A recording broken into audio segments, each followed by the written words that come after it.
दिल कभी नहीं दुखाना चाहिए। इसलिए कहते हैं शीशा के दिल बनल रहे, शीशा के दिल बनल रहे, हर टूटल बिखर गई, और साथी एगो मिलल रहे मिलकर बिछड़ गई।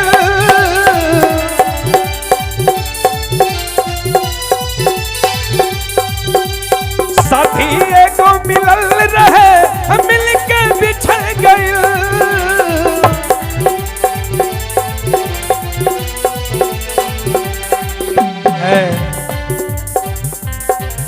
और शीशा के दिल बनल रहे।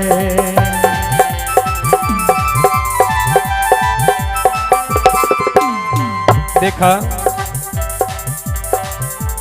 हमार दिल टूटता तहरा के हंसी आवता वाह।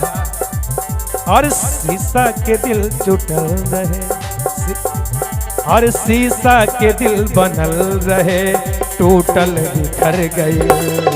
साथी मिलल रहे गो मिलके बिछड़ गई।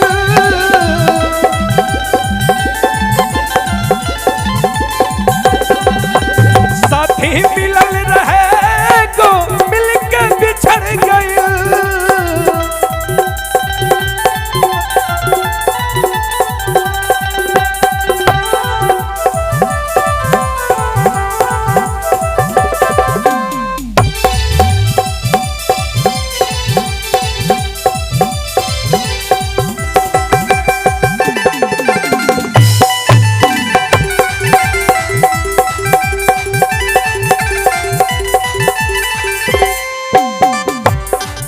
साथी मिलल रहे एगो मिलके बिछड़ गई।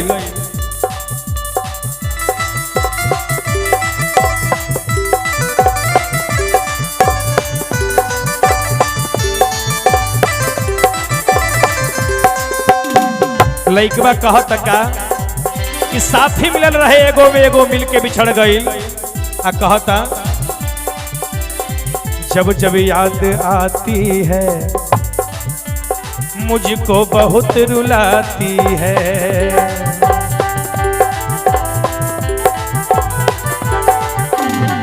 ए पूजा जी तनी बैठा ना।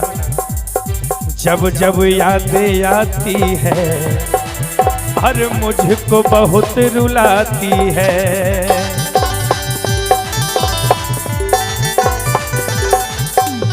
काली नैनों वाली ने ऐसा जादू डाली है।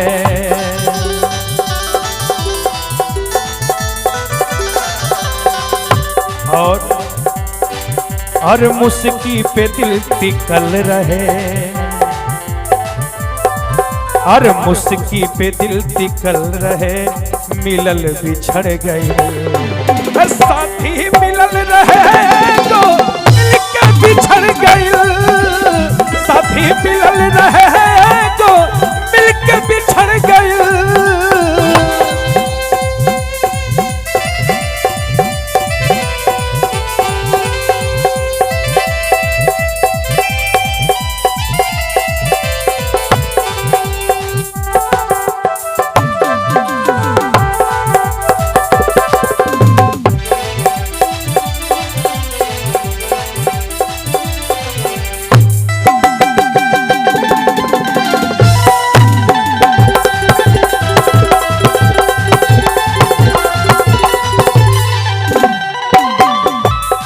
और लड़का कहता है कि साथी मिलल रहे एगो मिलके बिछड़ गई।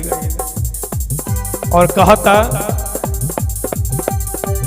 अरे क्रिया खैले रहे हो साथ कबो न छोड़ा।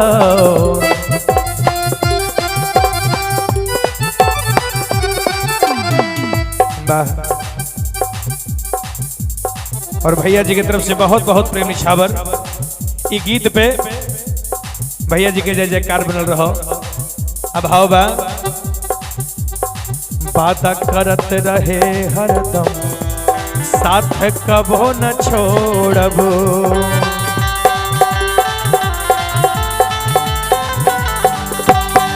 और हाथ में हाथ देके ओ, हाथ में हाथ देके ओ, कहले कबो न भूला।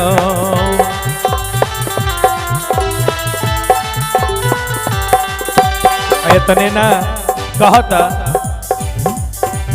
अरे नथिया पे दिल टिकल रहे,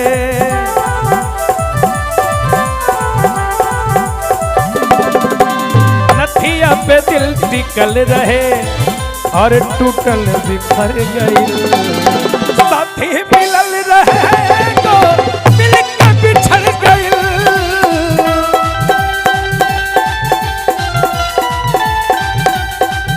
और साथी मिलल रहे तो मिल के बिछड़ गई।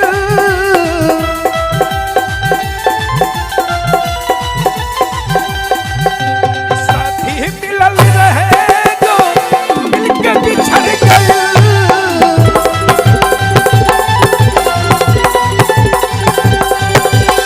साथी मिलल रहे गो मिल के बिछड़ गई।